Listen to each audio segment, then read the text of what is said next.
Hello Yankees Nation, welcome back to your go-to channel, New York Yankees News Network. Today we've got a jam-packed lineup of updates about our Bronx Bombers, and trust me, you don't want to miss these. A lot has happened in the last few hours, and we've got some major news to break down for you. From blockbuster signings to injury recoveries and trade rumors, this is the kind of content every diehard Yankees fan craves. But before we dive into the action, if you're new to the channel, make sure to hit that like button and subscribe so you never miss an update. We're bringing you the latest Yankees news, analysis, and insider scoops all season long, so stay tuned. All right, let's get into it.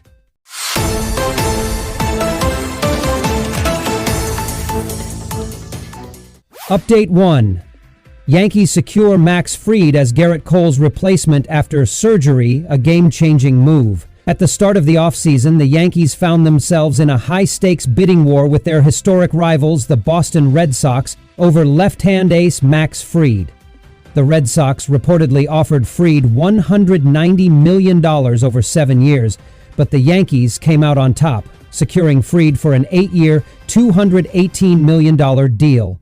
And now, just 1 week after Gerrit Cole underwent Tommy John surgery, the Yankees are already seeing the value of that move. Fried made his unofficial Yankees debut in a spring training matchup against the Red Sox, a fitting stage to kickstart his time in pinstripes. He pitched 4 1/3 scoreless innings, allowing just 2 hits and racking up 13 ground ball outs.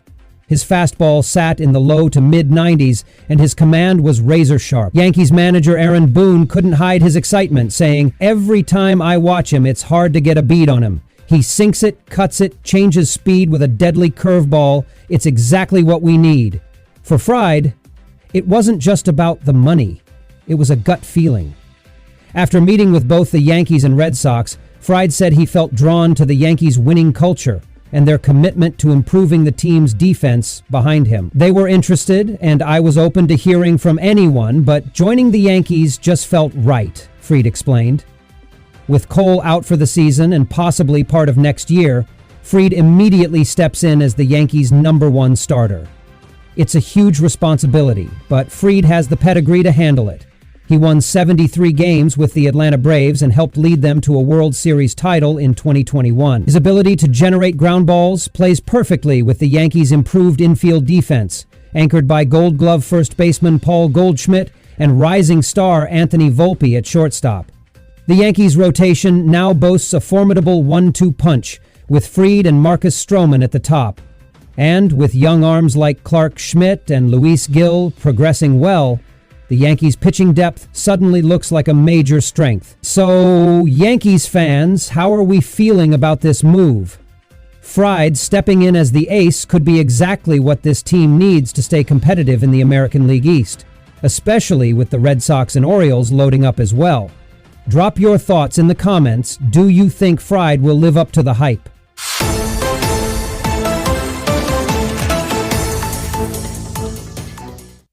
Update 2.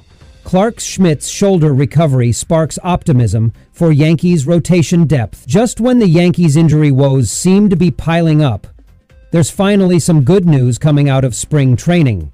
Right-hander Clarke Schmidt recently confirmed that his shoulder feels fine after a successful bullpen session, setting the stage for a key live batting practice session this week.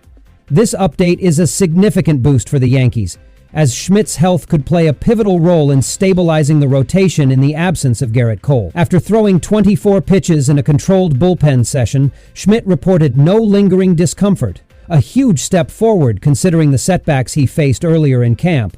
The Yankees' medical staff has been closely monitoring his progress, and according to Schmidt himself, he feels stronger and more in command of his pitches. "It felt good. No pain, no tightness. I was able to work on my location and movement without holding back," Schmidt said after the session. The next step is even more crucial. Schmidt is scheduled to face live hitters in a simulated game this Thursday, a test that will determine whether he's ready to return to the starting rotation. Yankees manager Aaron Boone expressed confidence in Schmidt's progress, highlighting his work ethic and resilience. "Clarke's a grinder. He's put in the work, and now we're seeing the payoff. If he comes through Thursday's session without any issues, we'll have some big decisions to make," Boone said. If Schmidt can return to full strength, he'll likely slot into the rotation behind Max Fried and Marcus Stroman, giving the Yankees a formidable trio of starting pitchers. That's especially critical with Jonathan Loiziga and Luis Gil also working their way back from injury. Let's not forget, Schmidt was one of the Yankees' most consistent starters last season. In 2024, he posted a solid earned run average of 3.84 over 164 innings, racking up 158 strikeouts. His ability to mix his high-spin curveball with a sinking fastball makes him a versatile weapon against both lefties and righties. More importantly, Schmidt's return could take some pressure off the bullpen. Boone hinted that Schmidt could be used strategically, either as a traditional starter or in a piggyback role to maximize his effectiveness while he builds back to full strength. Yankees fans, this could be a major turning point. If Schmidt returns to form and joins Fried and Stroman at the top of the rotation, the Yankees pitching staff could go from being a concern to one of the team's biggest strengths. And with Cole on the mend, having depth in the rotation could make all the difference as the Yankees try to chase down the Orioles and Red Sox in the American League East. So, how are we feeling about Schmidt's recovery? Drop a comment below and let us know if you think Schmidt can bounce back and become the difference maker the Yankees need this season. Update 3. Yankees trade target Willi Castro, likely off the table. What's next for the hot corner? As the Yankees prepare to kick off the 2025 season, third base remains a glaring question mark. The team's search for an upgrade at the hot corner took a major hit recently when one of their top potential trade targets, Willi Castro, is reportedly no longer available.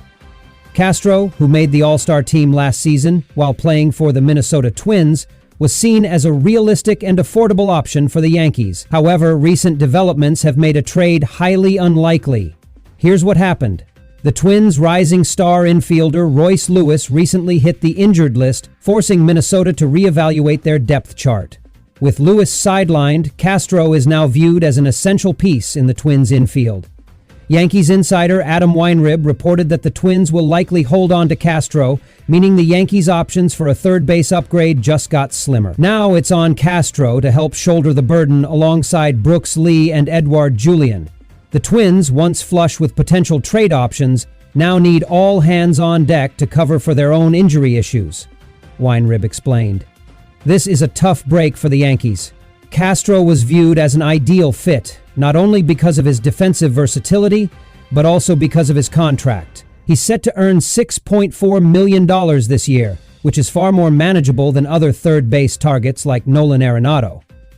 Arenado, who has 3 years and $52 million remaining on his contract, remains available.